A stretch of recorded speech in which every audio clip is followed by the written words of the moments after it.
तो कैसे हैं आप सभी लोग। एक बार फिर से स्वागत है आपका हमारे YouTube channel study with Yogesh में।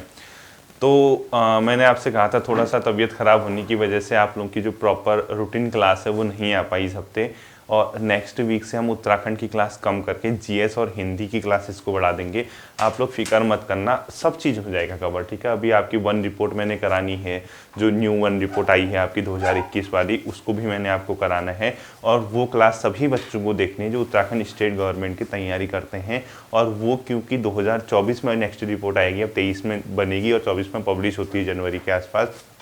तब तक आपके जितने भी एग्ज़ाम होते हैं आप लोगों को क्या करना है, उन एग्ज़ाम के आधार पे वो क्लासेस को देख लेना है, ठीक है।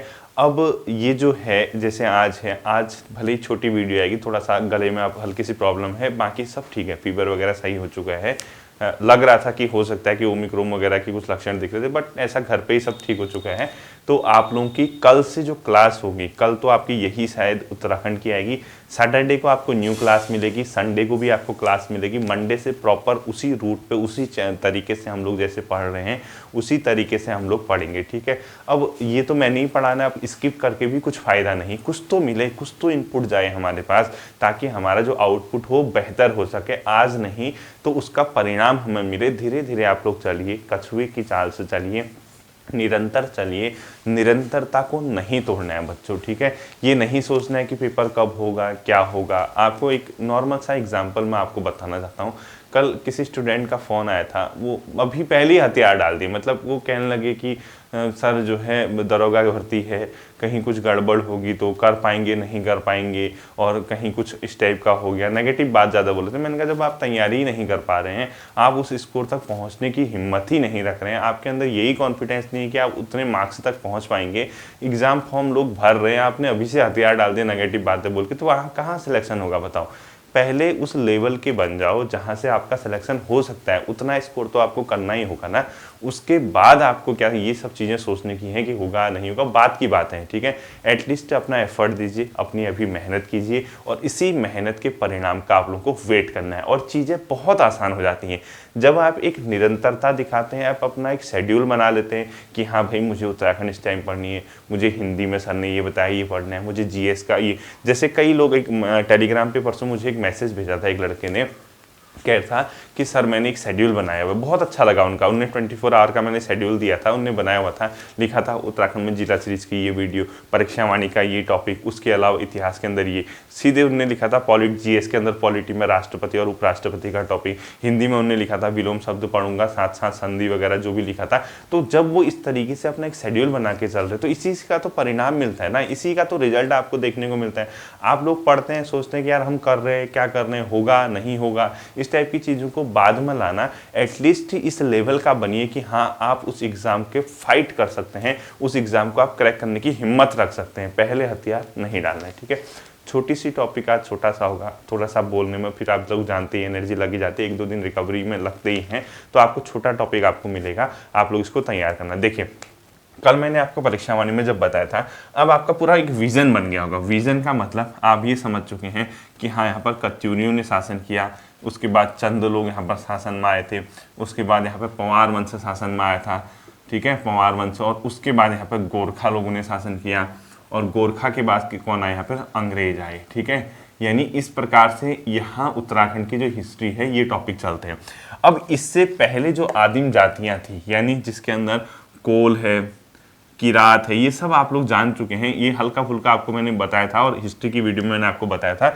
तो ये इस प्रकार से हमारा एक क्या बनता है, फ्लो चार्ट बनता है, और ये जो फ्लो चार्ट है ये आपके बहुत ज़्यादा क्या आएगा, काम आएगा। अब मैंने इसमें कल आपको, जब आप लोग ये पढ़ रहे थे, इसमें मैंने आपको एक चीज़ कहा था, जब आप पंवार वंश पढ़ेंगे, पंवार वंश में 2 चीज़ें देखनी है, चंद हो या पंवार हो, चंद में एक चीज़ देखनी है, इसके जो मैंने प्रमुख राजाओं के नाम के ऊपर हाईलाइट लगवाया था, उनकी सीरीज याद रखनी है आपको, ठीक है। यानी A to Z, यानी सारे नहीं, जितने भी आपके हैं, कभी कभी क्रम पूछता है, इनमें से कौन से शासक ने पहले शासन किया, या इनमें से सबसे अंत में किसने शासन किया, तो हम वहाँ बेहोश हो जाते हैं, हमारी आत्मा परमात्मा के पास पहुँच जाती है। हमें रोकना है, इस आत्मा को परीक्षा हॉल में अपने अंदर ही रखना है, बाहर नहीं निकलने देना, और जो बाण आपके ऊपर आएंगे यूके के, उन बाणों से भी आपको बचना है, ठीक है। तो आपको A to Z जो सीरीज है ये आपको पता होनी चाहिए, इसकी जो मैंने मेन हाईलाइट कराए थे, यहाँ पवार वंश में जो टिहरी राज्य के राजा थे, टिहरी में चाहे सुदर्शन शाह हो, भवानी शाह हो, प्रताप शाह हो, कीर्ति शाह हो, नरेंद्र शाह और इसके अलावा मानवेंद्र शाह, ये जो थे इनकी भी आपको क्या याद रखनी है, सीरीज याद रखनी है कि इनका क्रम क्या था आने का, ठीक है। और यहाँ जो पवार राजा थे वो उनकी भी मेन राजाओं की सीरीज याद रखनी है, ठीक है। चाहे अजय पाल है, कनक पाल, देख लेना कि उसमें किस किस क्रम में मेन जो राजा थे, जो बड़े बड़े राजा थे जिनके बारे में हिस्ट्री में पृथ्वीपति शाह कहाँ था, महापति शाह कहाँ था, मानशाह किस जगह पे आए थे, और इसके बाद जो सुलेमान सिको वगैरह ये सब आए थे, ठीक है। इतना जब आप लोग समझ चुके थे, इसके बाद हम लोग कहाँ पहुंचेंगे, आज गोरखा में पहुंचेंगे, यानी हम आधुनिक की ओर अब बढ़ रहे हैं। और आधुनिक में कहाँ पढ़ रहे हैं, गोरखा की ओर। गोरखा के बारे में जब आप पढ़ोगे, गोरखा राजाओं के बारे में आपकी परीक्षावाणी में भी दिया होगा, देखना। गोरखा ये दो चीजें थी, ये इन्होंने कुमाऊं में जो अटैक किया था, कुमाऊं में 1790 में आ गए थे, 1790 में। और गढ़वाल में कब आए थे, ये कब आए थे, कुमाऊं में। गढ़वाल में इनका पहला आक्रमण कब हुआ था, 1791 में। पहला क्या हुआ था आक्रमण, कहाँ, गढ़वाल में, ठीक है। पहला कहाँ हुआ था, गढ़वाल में 1791 में। जबकि इन गढ़वाल, ठीक है, गढ़वाल, जबकि यहाँ कब बसे थे, गढ़वाल में पहला ये क्या हुआ था, आक्रमण था 1791 में। अगर क्वेश्चन पूछता है कि गढ़वाल में, और यहाँ तो शासन स्थापित हो चुका था, ठीक है। 1791 में गढ़वाल में पहला आक्रमण था, और गढ़वाल में स्थापित कब हुए थे, 1804 ईस्वी में। गढ़वाल में क्या हुए थे, स्थापित, यानी गढ़वाल में इनका शासन क्या हो गया था, शुरू हो गया था। गढ़वाल में क्या हो गया था, शासन शुरू हो गया था। कब तक, 1814 तक। और 1814 के बाद यहाँ पर कौन आए थे, अंग्रेजों का शासन शुरू हो गया था। आप सब जानते हैं इस चीज़ को, आपने पढ़ा भी होगा। और ये जो गढ़वाल में शासन हुआ था, 1804 में एक युद्ध हुआ था, 14 मई 1804 को।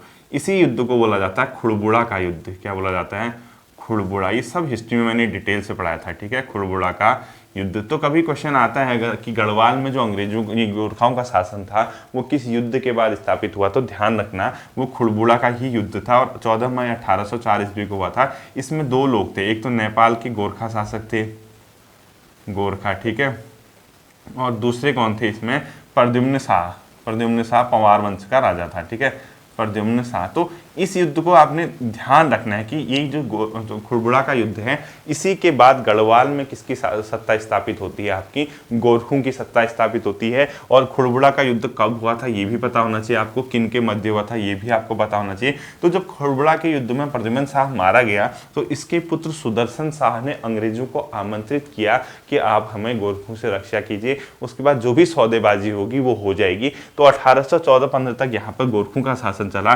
जब 1815 में एक संगौली की संधि हुई जो कि 1816 से लागू हुई थी, उसके बाद यहाँ से गोरखा चले गए, और उसके बाद जो गोरखा गए, संगौली की संधि, ठीक है, सिंगौली या संगौली, कई जगह लिखा होगा इसको संगौली, ये संगौली बिहार में पड़ता है, ठीक है, बिहार में, क्योंकि भारतीय परिप्रेक्ष्य में है ना ये संधि। तो संगौली की जो संधि हुई थी 1815 में, जो कि 1816 से लागू हुई, उसके बाद यहाँ से गोरखों का क्या हुआ, शासन समाप्त होता है। और गोरखा शासन समाप्त होने के बाद यहाँ पर किसकी सत्ता स्थापित होती है, अंग्रेजों की।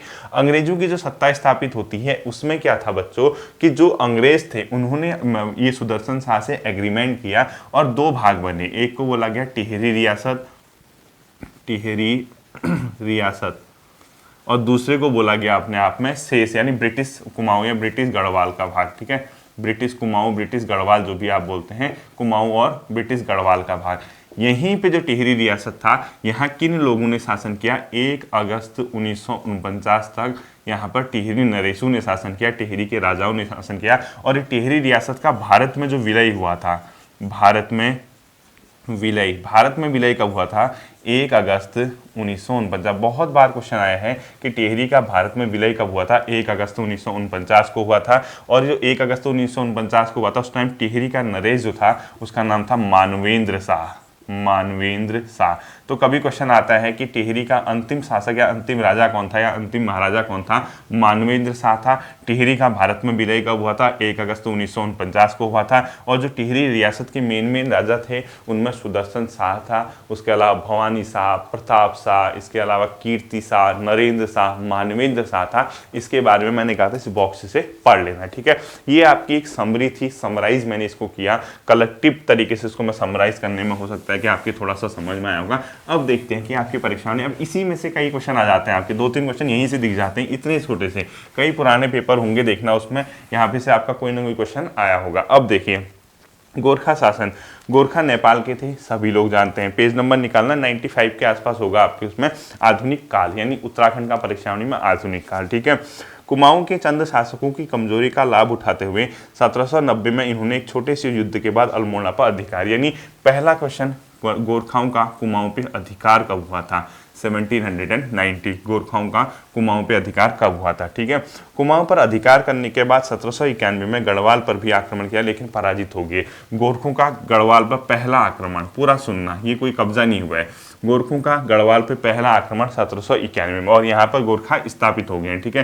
यानी कुमाऊं में 1790 में स्थापित हो गए और गढ़वाल में पहला आक्रमण किया था, अभी शासन स्थापित नहीं हुआ है गोरखाओं का, ठीक है। फरवरी 1803 में संधि के विपरीत अमर सिंह थापा और हस्तिदल चौतरिया के नेतृत्व में गोरखों ने गढ़वाल पर पुनः आक्रमण किया और काफी सफल हुए। गढ़वाल नरेश प्रद्युमन शाह श्रीनगर छोड़ के भाग गए। यानी गढ़वाल पे गोरखों का दूसरा आक्रमण 1803 में, ध्यान रखना, गढ़वाल पे गोरखों का दूसरा आक्रमण 1803। दो लोग थे, अमर सिंह थापा और हस्तिदल चौतरिया, ठीक है। इसमें लिखा है आपके, देख ले, हस्तिदल चौतरिया, ये दो लोग थे जिन्होंने यहाँ पर आक्रमण किया था, गोरखों का नेतृत्व किया था। अगर पूछता है क्वेश्चन के गोरखों का पहला आक्रमण गढ़वाल पे, गोरखों का दूसरा आक्रमण गढ़वाल पे 1803 ईस्वी में, ठीक है। 14 मई 1804 को गढ़वाल नरेश प्रद्युमन शाह और गोरखों के बीच देहरादून के खुड़बुड़ा के मैदान पर निर्णायक युद्ध हुआ। यानी खुड़बुड़ा का युद्ध अभी मैंने आपको बताया था 14 मई 1804 को, 14 मई 1804 को कहाँ पर हुआ था ये, खुड़बुड़ा नामक जगह पे। और खुड़बुड़ा कहाँ पड़ता है, देहरादून में, ठीक है। खुड़बुड़ा कहाँ पड़ेगा अपने आप में, देहरादून। और ये क्वेश्चन आता है आपका कि देहरादून में खुड़बुड़ा का जो युद्ध हुआ था कब हुआ था, और इसी के बाद गोरखाओं का शासन गढ़वाल में स्थापित हो गया था। यानी गढ़वाल पे गोरखा शासन स्थापित पूछता है तो 1804 में, ठीक है। किस युद्ध के बाद, खुड़बुड़ा के युद्ध के बाद। खुड़बुड़ा के युद्ध में कौन पराजित हुआ, प्रद्युम्न शाह, ठीक है। इसको आप लोगों को ऐसे समझना है। इसके बाद देख लीजिए, इस प्रकार कुमाऊं और गढ़वाल क्षेत्र पर गोरखों का आधिपत्य हो गया। बाई चांस किसी केस में मेरा जैसा एग्जामिनर हो, मेरा जैसा पेपर सेट करने वाला हो, मैं तो क्वेश्चन ये दूंगा कि गोरखों के द्वारा संपूर्ण उत्तराखंड में कब शासन स्थापित हुआ था। गोरखों के द्वारा संपूर्ण उत्तराखंड में कब शासन स्थापित हुआ था। मेरे द्वारा जो ऑप्शन दिए जाएंगे 1790, 1791, 1803, 1804, क्या मारोगे टिक बताओ। 1790, 91, 1803, 1804, क्या टिक मारोगे, बोलो ना। 1804 बोलो, बोल भी रहे कई लोग, बोल रहे, एक बार फिर से बोलो 1804, फिर बोलो 1804, हंस भी रहे होंगे कई लोग। कोई बात नहीं, वर्चुअल क्लास भले ही है लेकिन कनेक्टिविटी या कनेक्शन हम लोगों का ऐसा हो गया कि मुझे कभी लगा ही नहीं कि मैं कैमरे को पढ़ा रहा हूँ। मुझे हमेशा ये दिखता है कि हजारों बच्चे मेरे सामने बैठे हैं, उनको मैं पढ़ा रहा हूँ। देखिए कॉन्फिडेंस ऐसा जनरेट हो चुका है कि लगता ही नहीं कि मैं किसी निर्जीव चीज़ को पढ़ा रहा हूँ। हमेशा लगता है कि मैं आप लोगों को पढ़ा रहा हूँ, आप मेरे सामने बैठे हैं। और जब आप ऐसे मैं कुछ बोलता हूँ, आप जो हंसते हैं, मैं खुद ही फील कर लेता हूँ कि इनके फेस पे स्माइल आ गई। खुद ही देख लीजिए आप, मैं आपको देख पा रहा हूँ, ठीक है। तो 1804 में कंप्लीटली गोरखाओं का शासन यहाँ पर स्थापित हो गया था, ये आपको ध्यान रखना है, ठीक है। अब देखिए, गढ़वाल नरेश प्रद्युमन शाह के पुत्र सुदर्शन शाह के आमंत्रण पर अक्टूबर 1814 में गढ़वाल को मुक्त कराने के लिए अंग्रेजी सेना आई और गोरखों को पराजित कर गढ़वाल राज्य को मुक्त कर दी। अब केवल कुमाऊं क्षेत्र पर अधिकार हो गया। देखो, यानी कंप्लीट मिला के गढ़वाल पे 1804 से 1814 तक किसका शासन था, गोरखा, ठीक है। और क्वेश्चन ये पूछता है कि गोरखा जो है गढ़वाल से कब अंग्रेजों द्वारा गोरखाओं को हटाया गया। यानी क्वेश्चन के फॉर्म पे ही आप लोग नोट बनाना, या आप लोग जैसे भी पढ़ते हैं ध्यान रखना। अगर क्वेश्चन ये पूछता है कि गढ़वाल से गोरखों को अंग्रेजों द्वारा कब पराजित किया गया था, कब हटाया गया था, ध्यान देना 1814 में। यानी गोरखों को गढ़वाल से अंग्रेजों के द्वारा कब पराजित किया गया था, कब हटाया गया था, 1814 में हटाया गया था, ध्यान रखना है, ठीक है। तो ओवरऑल मिला के गढ़वाल में गोरखा शासन बताइए फिर कितने वर्ष रहा, लगभग 10 वर्ष। देखिए 10 ईयर, ठीक है। कहाँ पर, गढ़वाल में, खुद ही देख लीजिए 1804 से 1814 के आसपास तक, ठीक है। और कुमाऊं में 1790 से 1815 के आसपास, लगभग 25 वर्ष, लगभग 25 वर्ष, ठीक है। तो ये आपको ध्यान रखना है। तो ओवरऑल मिला के ध्यान रखिएगा कि गढ़वाल पर कुमाऊं अंग्रेजों का अधिकार कब हुआ था। अगला क्वेश्चन, गढ़वाल पर अंग्रेज अधिकार, गढ़वाल पर अंग्रेज अधिकार, ठीक है, कब हुआ था। अगर क्वेश्चन आता है 1814। ठीक है, इससे पहले कौन थे यहाँ पे? गोरखा शासन स्थापित था, ये ध्यान रखना। कर्नल निकोलस और कर्नल गार्डनर ने अप्रैल 1815 में कुमाऊं के अल्मोड़ा को तथा जनरल आक्टर लून ने 15 मई 1815 को वीर गोरखा सरदार अमर सिंह थापा से मलाव का किला जीत लिया। यानी ओवरऑल जब अप्रैल 1815 में अल्मोड़ा का जो इलाका था वो कौन किन लोगों ने जीता? गोरखों से। ये ध्यान रखना, कर्नल निकोलस और कर्नल गार्डनर ने। ये ध्यान रखना, क्वेश्चन फॉर्म पे ही लिखना है आपको कि 1815 में गोरखों से अल्मोड़ा का जो इलाका था वो किसके द्वारा जीता गया था? अंग्रेज। दो अंग्रेजों के नाम लिखने हैं, एक तो निकोलस और गार्डनर। ठीक है, इसीलिए कुमाऊं का प्रथम कमिश्नर बनाया गया था गार्डनर को, निकोलस प्लस गार्डनर। ये क्वेश्चन ध्यान रखना, इसको क्वेश्चन फॉर्म पे लिखना। 1815 में गोरखों से किसने अपने आप में अल्मोड़ा को जीता था, अल्मोड़ा को विजय किया था? ये कौन था? निकोलस और गार्डनर, इनके नाम लिखने। ठीक है, यानी अल्मोड़ा के क्षेत्र में। इसके बाद देखिए 27 अप्रैल 1815 को कर्नल गार्डनर तथा नेपाली गोरखा शासक बमशाह के बीच हुई एक संधि के तहत कुमाऊं की सत्ता अंग्रेजों को सौंप दी गई। ठीक है, यानी कुमाऊं की सत्ता अंग्रेजों को जब सौंपी गई थी वो संधि कब हुई थी? 27 अप्रैल 1815 एक संधि हुई थी। इसके तहत क्या हुआ था? इस संधि के तहत कुमाऊं का शासन अंग्रेजों के पास, कुमाऊं शासन किसके पास आ गया था? अंग्रेजों के पास आ गया था। और ये किसने दिया था? गोरखों ने दिया था, ये ध्यान रखना। ठीक है, और ये संधि पहले लागू नहीं हुई, अंग्रेजी शासकों ने माना नहीं इसको। अमर सिंह थापा की हार के बाद गोरखों और अंग्रेजों के मध्य 28 नवंबर 1815 को सिंगौली चंपारण जिले में एक संधि हुई थी। ये बहुत इंपॉर्टेंट क्वेश्चन है, ये अलग चीज है। ठीक है, जो सिंगौली की संधि है, संगौली की संधि है, ये क्वेश्चन आता है आपसे क्वेश्चन में। संगौली की संधि पहली बात तो किस किस के बीच हुई थी? अंग्रेज और नेपाली सेना के बीच। और ये हुई कब? अपने आप में 28 नवंबर 1815 को। मोस्ट इंपोर्टेंट क्वेश्चन है। ठीक है, 1815 को किसके बीच हुई थी? अंग्रेज प्लस गोरखा या नेपाली शासक। ठीक है, प्लस गोरखा को हो या नेपाली शासक हो, इनके बीच। और ये लागू बाद में हुई थी। ठीक है, ये पहले क्योंकि इन लोगों ने माना नहीं, और इसको बाद में मार्च 1816 में सिंगौली की संधि लागू हुई थी। मार्च ही मैंने एक बार समझाया भी था आपको जब मैंने हिस्ट्री डिटेल से पढ़ाई थी। ये लागू कब हुई है? मार्च 1816 से इसको लागू किया गया था संगौली की संधि। तो ध्यान रखना है संगौली की संधि कब हुई थी, किसके मध्य हुई थी और ये कब से लागू हुई थी। तीनों ही पॉइंट आपको ध्यान में रखने हैं। ठीक है, अब संगौली की संधि की कुछ मुख्य बातें इसने ब्रैकेट में दी हुई, ये नहीं पढ़ना है आपको।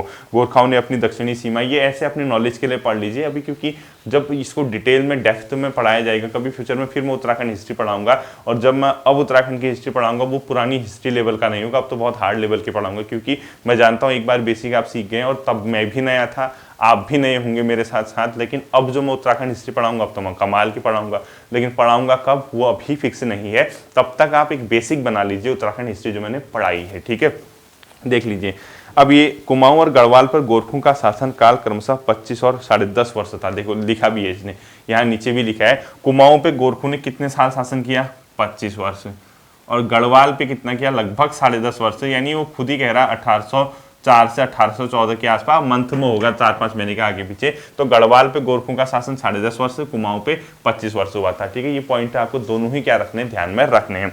इसके बाद देखिए बहुत ही अन्याय और अत्याचारपूर्ण शासन इनका था, और इनका शासन यहाँ पर लोक भाषा में गोरख्याली कहा जाता है। एक बार क्वेश्चन आया था कि गोरख्याली क्या चीज है, ध्यान रखना है इसको। ठीक है, गोरख्याली। और एक क्वेश्चन आया था कि ये गोरख्याली बुक है, गोरखा का अत्याचारी शासन है। तो गोरख्याली क्या है, अगर कभी पेपर में आते हैं तो गोरखाओं का अत्याचार जो था, यानी उसका जो बहुत मतलब अजीब सा शासन था, बेकार शासन था, उसी को गोरख्याली कहा गया। तो गोरखाओं के अन्यायपूर्ण शासन को गोरख्याली कहा जाता था। ठीक है, ये देखिए। इसके बाद देखिए क्या लिखा है, तो गोरख्याली शासन आपको ध्यान रखना है। गोरख्याली क्या था?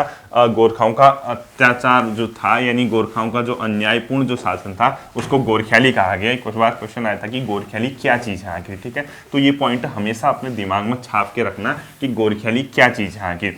इसके बाद देखिए बच्चों, अब आता है गोरखों के शासन के बाद अंग्रेजी शासन। थोड़ा सा हम लोग इसके बारे में भी देख लेते हैं कि जो अंग्रेजी शासन है, यानी जो कुमाऊं और गढ़वाल का अंग्रेजी शासन था, इसमें क्या क्या इसने दिया है परीक्षा वाले की फैक्ट में देखते हैं। ठीक, देखिए अप्रैल 1815 तक कुमाऊं पर अधिकार करने के बाद अंग्रेजों ने टिहरी रियासत को छोड़कर अन्य क्षेत्रों को नॉन रेगुलेशन प्रांत बनाकर उत्तर पूर्वी प्रांत का भाग बना दिया। इस क्षेत्र के लिए प्रथम कमिश्नर कर्नल गार्डनर मई 1815 में नियुक्त हुए। तो पहला ही पॉइंट ये याद रखना है कि जो पहला कमिश्नर था यहाँ पे वो कौन था, कर्नल गार्डनर। ठीक है, यानी यहाँ का पहला कमिश्नर कुमाऊं का कौन था, गार्डनर था। ध्यान रखना है इसको, ये पहला कमिश्नर था, ये बहुत आता है यहाँ का पहला कमिश्नर। पहला क्या था, एक कमिश्नर था, ध्यान रखना है इसको। ठीक है, पहला कमिश्नर कभी पेपर में पूछता है तो कर्नल गार्डनर यहाँ का पहला कमिश्नर था।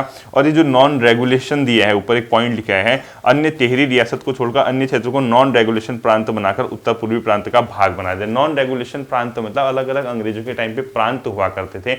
एक तो डायरेक्ट ब्रिटिश गवर्नर जनरल उसको रेगुलेट करता था, यानी रेगुलेशन यानी ऊपर से रेगुलेट होता था। बाकी अदर थे जहां पर क्षेत्रीय स्तर पर कमिश्नर वगैरह बना दिए जाते थे तो वो नॉन रेगुलेशन के अंदर आते थे। ठीक है, तो ये कर्नल गार्डनर यहाँ पर पहला कमिश्नर था, इसको ध्यान रखना है।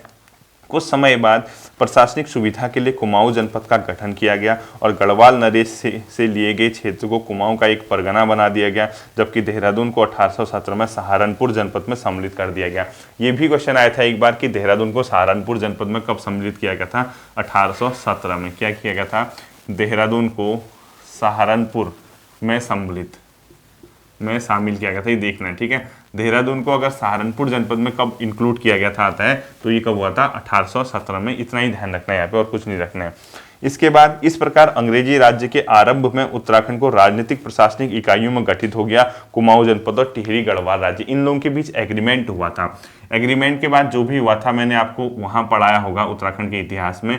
एक को बोला गया कुमाऊं, दूसरे को बोला गया टिहरी रियासत। ठीक है, ये टिहरी रियासत में शासन कर रहे थे राजा महाराजा लोग, जिसमें सुदर्शन शाह से शुरू होता है टिहरी रियासत। ठीक है, यहाँ अंग्रेजों का हस्तक्षेप बहुत कम था। इनके बीच एग्रीमेंट था कि युद्ध वगैरह में इनका साथ देंगे, ये इनको पैसा वगैरह दे देंगे, तो ये अपने अलग तरीके से शासन कर रहे थे। ये टिहरी रियासत था। इनके शासन के नाम जैसे सुदर्शन शाह मैंने आपको बताया था, भवानी शाह बताया था, इसके अलावा क्या था, प्रताप शाह बताया होगा, आगे पीछे हो सकता है नरेंद्र शाह बताया, या इसके अलावा कीर्ति शाह, जो भी बताया आगे पीछे होगा, देख लेना उसमें। तो ये टिहरी रियासत और कुमाऊं दो अलग अलग भाग बन गए। यहाँ पर ब्रिटिश रूल करते थे डायरेक्टली कमिश्नर के माध्यम से, और ये टिहरी रियासत में राजा महाराजा शासन करते थे। इनके बीच का एग्रीमेंट जो भी था कि हम लोग युद्ध वगैरह होगा तो एक दूसरे की सहायता करेंगे और ये लोग इसमें हस्तक्षेप नहीं करेंगे, पैसा देंगे, इस टाइप के जो भी एग्रीमेंट थे वो सब छोड़ दीजिए अभी फिलहाल के लिए। ठीक, 1840 में ब्रिटिश गढ़वाल का मुख्यालय श्रीनगर से हटाकर पौड़ी लाकर पौड़ी गढ़वाल नामक नए जनपद का गठन किया गया। बहुत बार आता है क्वेश्चन इस किताब के हिसाब से। ठीक है, ये ब्रिटिश गढ़वाल जो था उसकी राजधानी श्रीनगर से हटाकर पौड़ी कब लाई गई थी, 1840 में। ध्यान रखना इसको, श्रीनगर से पौड़ी कब शिफ्ट हुए थे, 1840 में। बहुत क्वेश्चन आता है कि 1840 में ब्रिटिश गढ़वाल का मुख्यालय श्रीनगर से हटाकर पौड़ी लाया गया, ये बहुत आता है। ठीक है, तो ये क्वेश्चन के फॉर्म पे ही लिख लेना कि श्रीनगर से हटाकर ब्रिटिश गढ़वाल का मुख्यालय पौड़ी कब लाया गया था, 1840 में। ये पॉइंट ध्यान रखना इसको। ठीक है, ये बहुत आता है पेपर में। इसके बाद देखिए सन 1854 में नैनीताल को कुमाऊं मंडल का मुख्यालय बनाया गया। 1854 से 1891 तक कुमाऊं कमिश्नरी में कुमाऊं और पौड़ी गढ़वाल जिले शामिल थे। ठीक है, यानी नैनीताल को कुमाऊं कमिश्नरी का मुख्यालय कब बनाया गया था,